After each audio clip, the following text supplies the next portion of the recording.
Hello, today we're going to review cause and effect again. Okay, remember, the cause is the reason something happened and the effect is the result of what happened. So when there's sun and rain, it creates a rainbow. When you study, you get good grades. And when you wash your hands, you stay healthy. So I picked out a story that has a lot of cause and effect in it. It is called Alexander and the Terrible, Horrible, No Good, Very Bad Day. Written by Judith Boyce and illustrated by Ray Cruz. I went to sleep with gum in my mouth, and now there's gum in my hair.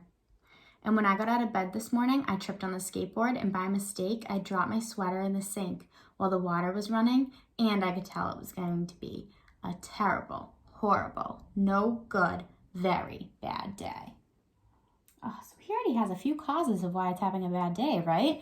One cause is that he went to sleep with gum in his mouth, and that means it's in his hair. And then he dropped his sweater in the sink. He tripped on the skateboard. Uh-oh. Let's look for other reasons he's having a bad day. At breakfast, Anthony found a Corvette Stingray car kit in his breakfast cereal box. And Nick found a junior undercover agent code ring in his cereal box.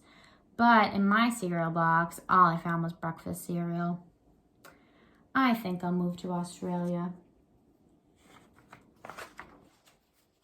In the carpool, Mrs. Gibson let Becky have the seat by the window. Audrey and Elliot got seats by the window too. I said I was being scrunched. I said I was being smushed. I said, if I don't get a seat by the window, I'm going to be car sick. Nobody answered. I could tell it was going to be a terrible, horrible, no good, very bad day. Another way he's having a bad day. At school, Mrs. Dickens liked Paul's picture of the sailboat better than my picture of the invisible castle.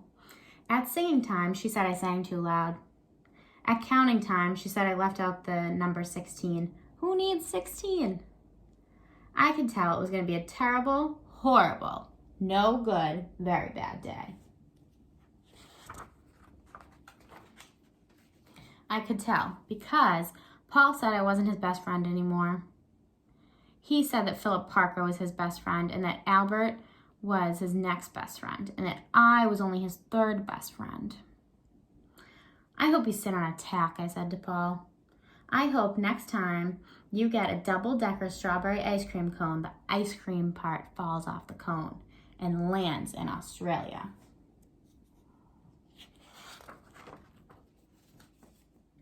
There were 2 cupcakes in Philip Parker's lunch bag, and Albert got a Hershey's bar with almonds, and Paul's mom gave him a piece of jelly roll that had a little bit of coconut sprinkles on the top. Guess whose mother forgot to put in dessert? It was a terrible, horrible, no good, very bad day. All right, so his best friend says he's number 3 now.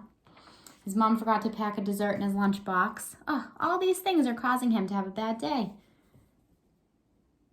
That was it. Because after school, my mom took us all to the dentist, and Mr. Fields found a cavity just in me. Come back next week and I'll fix it, said Dr. Fields. Next week, I said, I'm going to Australia. On the way downstairs, the elevator door closed on my foot. And while we were waiting for my mom to go get the car, Anthony made me fall where it was muddy. And then I started crying because of the mud. Nick said I was a crybaby. And while I was punching Nick for saying crybaby, my mom came back with the car and scolded me for being muddy and fighting. I'm having a terrible, horrible, no good, very bad day, I told everybody. And nobody answered. All right, so a lot just happened that is adding to the cause of him having a bad day, right? So, 1, the dentist found a cavity in only his mouth, of course. And then the elevator got caught on his foot. Ow. And then he fell in the mud and he got in trouble for fighting with his brothers because he was all muddy. Wow, I get it. He really is having a bad day. So then we went to the shoe store to buy some sneakers. Anthony chose white ones with blue stripes. Nick chose red ones with white stripes. I chose blue ones with red stripes. But the shoe man said, were all sold out. They made me buy plain old white ones. But they can't make me wear them.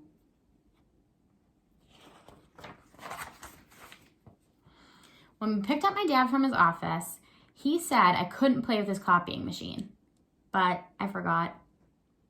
He also said to watch out for the books on his desk, and I was careful except for my elbow.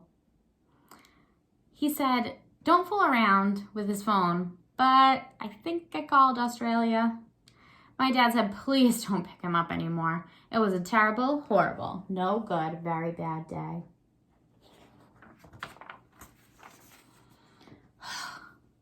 There were lima beans for dinner, and I hate limas. And there was kissing on TV. I hate kissing. Oh, all these things are adding to a very, very bad day. Uh-oh, there's more. My bath was too hot. I got soap in my eyes. My marble went down the drain. And I had to wear my railroad train pajamas. I hate my railroad train pajamas. When I went to bed, Nick took the pillow back he said I could keep, and the Mickey Mouse nightlight burned out, and I bit my tongue. Oh, the cat wants to sleep with Anthony, not me. It has been a terrible, horrible, no good, very bad day. My mom says some days are like that. Even in Australia. The end. All right. What do you think? Okay. So this had a ton of examples of cause and effect, which was awesome. There's so many things that caused him to have a bad day. Oh. So do you guys ever remember a day, maybe we can make a connection, that you've ever had a bad day? Okay, why don't you talk about it? And then think, is every day that bad? Probably not. What made you feel better that day? Okay, I'm going to make a connection to yesterday too. Yesterday we read Lily's Purple Plastic Purse. She had a bad day too, right? Do you guys remember what Mr. Slinger told her? Mr. Slinger said that today was hard, but tomorrow will be better. So if you're having a bad day, I hope that tomorrow's better. And I hope maybe this story helped you a little bit. Okay, bye.